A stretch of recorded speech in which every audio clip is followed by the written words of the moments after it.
Hello guys, सबैजना सन्चै हुनुहुन्छ होला होइन। म पनि सन्चै छु है। र मैले चाहिँ अब चाहिँ होइन तपाईँहरूको सामु चाहिँ एउटा छोटो मिठो मिनी ब्लग लिएर आएको छु होइन। अल्छी लागेर चाहिँ मैले चाहिँ अब मिनी ब्लग बनाउनु पऱ्यो भनेर चाहिँ भिडियो स्टार्ट गरेर भिडियो खिच्न थालेँ होइन।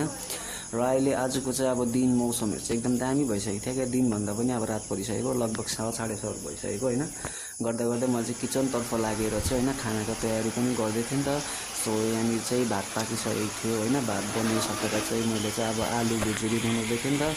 अन्त यहाँनिर चाहिँ आलु भुजिरी पनि अब लगभग पाकिसक्नु आँटेको थियो भनौँ न होइन। चलाउँदै थिएँ आलु भुजिरी बनिसकेर चाहिँ होइन। यहाँनिर सलाद पनि बनाइरहेको थिएँ मैले चाहिँ, एकदम मिठो भएको सलाद होइन, दामी।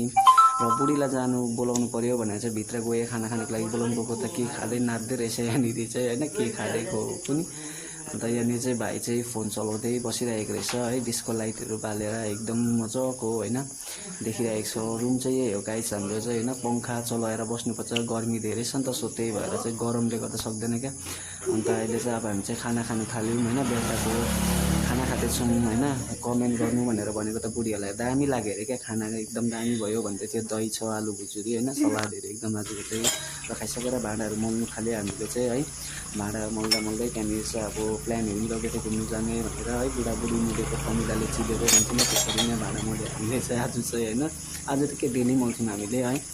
अन्त यहाँनिर चाहिँ भाँडा मोलिसकेर चाहिँ हामी चाहिँ अब बेलुका घुम्नु जाने भनेर निक्ल्यौँ हामी चाहिँ है। घुम्नु जाँदै थिएँ यहाँनिर चाहिँ। अन्त बुढी म भाइ तिनजना गएको घुम्नु। अन्त घुमेर पनि हामी चाहिँ घर फर्केको थियौँ। त्यति बेला अल्छी लाग्यो तलसम्म जाउँ भनेर चाहिँ फर्किहाल्यौँ क्या। सो यसरी नै माया गरिदिनु होला है। छोटो मिठो कमेन्ट गरेर गइदिनु होला। यति भन्दै फेरि पनि दोस्रो भिडियो लिएर आउनेछु guys. So you thank you.